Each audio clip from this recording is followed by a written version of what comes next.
Russia has always been an interesting place, and with a country that big, it's bound to have its fair share of mysteries. However, there is one in particular that stands out and has yet to be explained to this day: the strange and gruesome events of the Dyatlov Pass incident.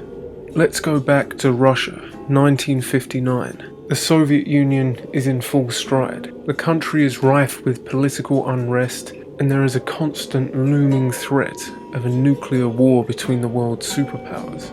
Amidst all of this, a team of 9 experienced hikers planned an expedition into the Ural Mountains, from which they would never return. Their last known base camp was set up in Kholat-Syakhl, also known as the Dead Mountain, upon a series of slopes which are now named after the leader of the expedition, Igor Dyatlov. And it is here, in these freezing conditions, that the Dyatlov Pass incident took place. The hikers were supposedly well prepared for this expedition, and things were expected to go as normal. The risk was not considered to be any higher than any of their previous hikes. However, after they did not return, it became quite clear that something had gone horribly wrong. The rescue teams were sent out and eventually found the tent in which they were staying in. However, things were instantly unusual. The tent had been sliced open from inside, and presumably those within had attempted to escape very quickly, as analysis of footprints left showed that they fled barefoot and seemingly in random directions away from the tent. These tracks were eventually traced down to a nearby woodland. Here they found the remains of a campfire and the first 2 bodies. Krivonashenko and Doroshenko were found wearing nothing but underwear, presumably dead due to hypothermia. Between the campfire and the tent, they then found 3 more bodies: Kalmogorova, Slobodin, and Dyatlov himself, also presumably dead due to hypothermia. The corpses were posed in positions that suggested they died trying to return to the tent. The bodies positioned hundreds of meters apart, suggesting they expired at different intervals, all trying to reach the same place. It took an additional 2 months to find the remaining 4 bodies. Eventually they were found under 13 feet of snow, buried in a ravine that was 246 feet further down into the forest from the pine tree where the campfire was set up. These bodies were more heavily clothed than those initially found, and it was later presumed that perhaps they had taken some of the clothing from those who died before them. These bodies had died much differently to the others, experiencing extreme trauma in most cases. Zubinina and Dolotaryov were found both with fatal chest injuries, implying an extreme amount of force had been pressed on top of them. For one, the eyes were also missing, and the other, just one eye and the tongue were missing. And in one of the other bodies, the skull was heavily fractured and soft tissue from the eyebrow was missing. The absence of eyes was expected to have been caused post-mortem, for instance scavenged by wildlife or worn down by the natural elements, since the bodies found in the ravine at some point came into contact with moving water. The damage that was deemed fatal, however, such as the crushed chest cavities, showed no signs of external impact, all suggesting that they had been crushed rather than hit or struck with an implement. The bizarre nature of this incident led to much speculation. The main theory is that the hikers were fleeing an encroaching avalanche and were eventually crushed underneath it. However, this can't explain what happened to the initial 5, whom all died of hypothermia without any signs of physical trauma. It is possible that after the 2 initial deaths, the survivors split into 2 groups. The first party attempting to return to the tent, and the second party trying to escape downwards but being caught in an avalanche. However, the speed with which they evacuated the tent is interesting, since the tent was found with only minor amounts of snow on top of it.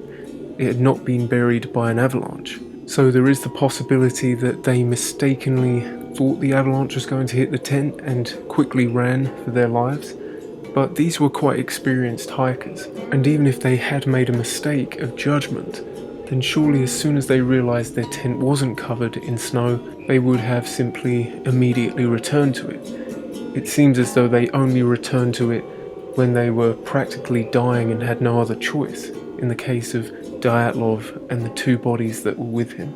There's also the factor that the tree where the second campfire was set up had branches broken on it, implying someone had climbed up, perhaps in an attempt to gain a vantage point, escape an avalanche, a minor one, or perhaps escape something that was on the ground. Some theorize that they were fleeing something living. The local tribal natives, the Mansi people, could have potentially seen them as a threat to their territory and acted aggressively. Even if they hadn't intended to physically harm the explorers, they may have just prevented them from getting back to their camp and their tent, which would explain why they only attempted to get back to it when it was far too late. Some cryptozoologists theorize that some unidentified or perhaps identified creature caused them to flee. We know this is an Arctic area and a potential home for a polar bear, some kind of Arctic wolf. But once again, if this were the case, then surely the bodies would have been devoured. And of course, the only footprints found in the area were those of the hikers. At the time of the initial investigation, many skeptics seemed to side with the avalanche theory, and with good reason. However, years later, terrain analysis suggested it was unlikely an avalanche would ever take place in this area. The force required to crush the chest of these individuals would require a pretty excessive avalanche, and an avalanche of that size would theoretically have disturbed the other bodies. However, they were all found above the snow. A more recent analysis in 2015 showed that the weather conditions at this time would have been extreme. Potentially hurricane-force winds could have knocked the 4 that were killed with blunt trauma down into the ravine. Another theory, highly unpopular with the Soviets at the time, was that this was a military testing area and they were activating mines and explosives, and this startled the hikers, caused them to flee, and they died due to weather conditions or potentially some of the military testing itself. And of course, with the Russians in charge of the rescue operation, if any of this were evident, they could have easily covered it up. The key piece of evidence for this could be high levels of radiation found in one of the clothing articles worn by the hikers. However, any radioactive weapons would surely affect all of the members of the hiking trip. A psychological perspective suggests that a rare mental disorder known as paradoxical undressing could have taken place.